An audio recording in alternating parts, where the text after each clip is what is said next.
ভাইকে বা দাদাকে রাখি বাঁধার সময় এই মন্ত্রটি অবশ্যই উচ্চারণ করুন, না হলে কোনো লাভ হবে না। নমস্কার বন্ধুরা, এবছর 19শে আগস্ট সারা দেশে পালিত হবে রাখি বন্ধন উৎসব। এই দিনে অনেকগুলি শুভ যোগ গঠিত হচ্ছে। এর মধ্যে রয়েছে শব্দার্থ সিদ্ধি যোগ, রবি যোগ, শোভন যোগ। এই যোগে রাখি বাঁধলে ভাই বোনের সম্পর্ক মজবুত হয়। তবে এবছরের রাখি বন্ধনে ভদ্রাদোষের ছায়া থাকবে, তাই ভদ্রাদোষ থাকাকালীন রাখি বাঁধা অশুভ হতে পারে।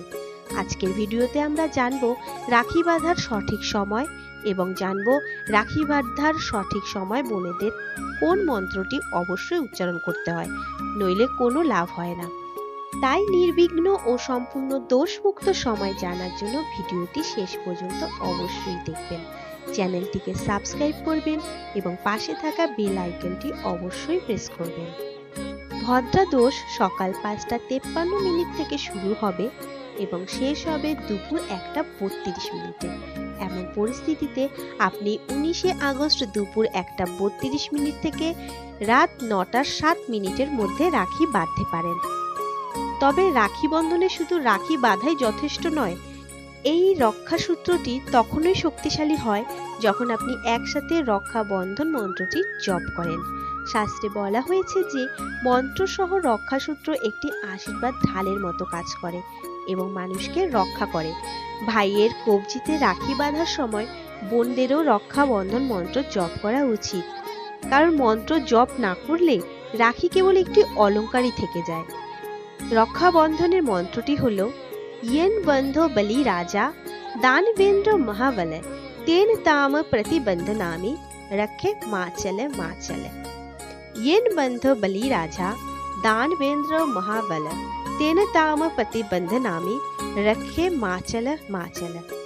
येन बंधो बलि राजा दानवेंद्र महाबल तेन ताम प्रतिबंधनामि रखे माचल माचल। অর্থাৎ আমি তোমাকে সেই রক্ষাসূত্রে আবদ্ধ করি যা দিয়ে মহান শক্তিমান দানবেন্দ্র রাজা বলিকে বাঁধা হয়েছিল, যা তোমাকে রক্ষা করবে। হে রক্ষা, তুমি অবিচল থাকো, অবিচল থাকো। এই মন্ত্রের উৎপত্তির কাহিনী খুবই অনন্য। এর সারসম্য লুকিয়ে আছে এই মন্ত্রের মধ্যেই। ভগবান বিষ্ণু বামন অবতার গ্রহণ করেছিলেন এবং রাজা বলির কাছে সব কিছু চেয়েছিলেন। রাজা বলি যখন ভগবানের কাজ সম্পর্কে জানতে পারলেন, তখন তিনি ভগবান বামনের কাছে একটি বর চাইলেন যাতে তিনি তার সাথে পাতালে থাকতে পারেন। ভগবান বিষ্ণু রাজা বলির সাথে পাতালে চলে গেলেন। এই কারণে মা লক্ষ্মী অত্যন্ত দুঃখী হয়ে উঠলেন এবং ভাবতে লাগলেন কিভাবে ভগবান বিষ্ণুকে রাজা বলিকে দেওয়া আশীর্বাদের বন্ধন থেকে মুক্ত করা যায়। মা লক্ষ্মী ছদ্মবেশী রাজা বলির কাছে গিয়ে তাকে নিজের ভাই বানিয়েছিলেন। শ্রাবণ পূর্ণিমার দিনে রাজা বলিকে রাখি বেঁধেছিলেন দেবী লক্ষ্মী।